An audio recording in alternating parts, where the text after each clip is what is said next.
नमस्ते दोस्तों, आज हम बात करने वाले हैं एक ऐसी खबर की जो लाखों बुजुर्ग, विधवा और विकलांग नागरिकों से जुड़ा हुआ है।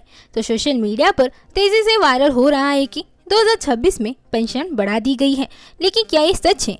क्या पूरे भारत में पेंशन बढ़ा दी गई है या फिर यह सिर्फ चुनावी घोषणा है? आज हम इस खबर की पूरी जांच करेंगे, इसीलिए वीडियो को अंत तक जरूर देखिए। और शुरू करने से पहले अगर आप हमारे चैनल पर पहली बार आए हो तो हमारे चैनल को सब्सक्राइब कीजिए, बेल आइकन को दबाएं और ऑल को भी चूज कर लीजिए।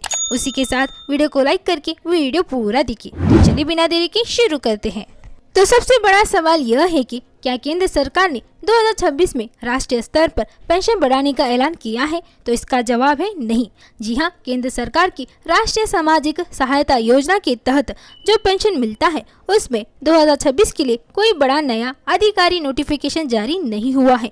यानी पूरे देश के लिए एक साथ पेंशन बढ़ोतरी की घोषणा नहीं की गई है। लेकिन अब समझिए पूरा खेल। भारत में जो बुजुर्ग, विधवा और विकलांग पेंशन मिलता है वह सीधे एक ही सरकार से नहीं आता, वो दो हिस्से में बढ़ता है। पहला, केंद्र सरकार का हिस्सा। जो केंद्र सरकार की एक योजना है वो है नेशनल सोशल असिस्टेंस प्रोग्राम। इसके तहत 3 मुख्य पेंशन योजनाएं आती है। पहला, Indira Gandhi national old age pension scheme बुजुर्गों के लिए। दूसरा, इंदिरा गांधी नेशनल विधवा पेंशन स्कीम विधवा महिलाओं के लिए। तीसरा, Indira Gandhi national disability pension scheme दिव्यांग लोगों के लिए। इन 3 प्रकार के पेंशन मिलते हैं। तो केंद्र सरकार इसमें पैसा जोड़ती है। वो है 60 और 79 वर्ष बुजुर्गों के लिए 200 प्रति माह और वही 80 साल ऊपर के लोगों के लिए 500 प्रति माह देते हैं।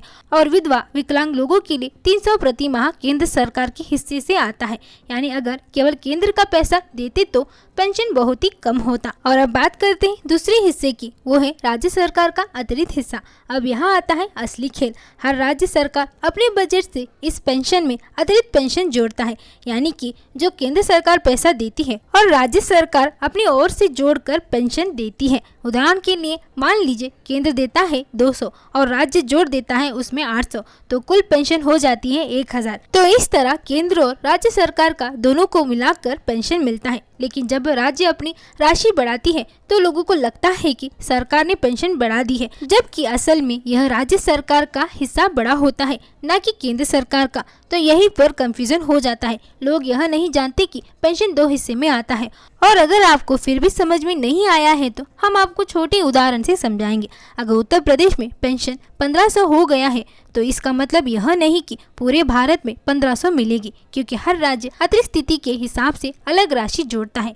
तो इसीलिए जब तक केंद्र सरकार अपने हिस्से की राशि नहीं जोड़ता तब तक पूरे देश में एक सामान्य पेंशन नहीं होगी। यही कारण है कि हर राज्य में पेंशन की रकम अलग अलग होती है। और अब बात करते हैं किन राज्यों में पेंशन बढ़ाई गई है। तो उत्तर प्रदेश में राज्य सरकार ने सामाजिक पेंशन में बढ़ोतरी का ऐलान किया है। कुछ योजनाओं में राशि 15,000 तक की गई है। और राजस्थान में सामाजिक सुरक्षा पेंशन की हल्की वृद्धि की गई है। हरियाणा में 200 की बढ़ोतरी की गई है। बिहार राज्य सरकार में राशि पहले ही बढ़ाई जा चुकी है और 2026 में भी जारी है। और वही किन राज्यों में पेंशन नहीं बढ़ाई गई है वो है मध्य प्रदेश, कर्नाटका, केरला। यह पहले से जो राशि मिल रही थी वही राशि जारी रहेगी। तो आगे सच्चाई है क्या? तो पूरे देश में एक साथ पेंशन नहीं बढ़ी है और कुछ राज्यों ने अपने स्तर पर बढ़ोतरी की है। और एक ज़रूरी बात, अगर आपके मोबाइल पर कोई मैसेज आता है कि 2026 में सभी को 3000 पेंशन मिलेगी तो ये पहले आधिकारिक वेबसाइट या सरकारी नोटिफिकेशन जरूर देखिए। और क्या आपके राज्य में पेंशन बढ़ी है? आपको कितनी राशि मिल रही है? कमेंट में अपना राज्य और राशि जरूर लिखिए। हम आपकी जानकारी को अगले वीडियो में शामिल करेंगे। अगर आपको ऐसी जरूरी और फैक्ट चेक वाली वीडियो पसंद आई तो वीडियो को लाइक करें, चैनल को सब्सक्राइब करें और इस वीडियो को ज्यादा से ज्यादा शेयर करें। तो मिलते हैं हम आपसे अगले वीडियो में। जय हिंद, जय भारत।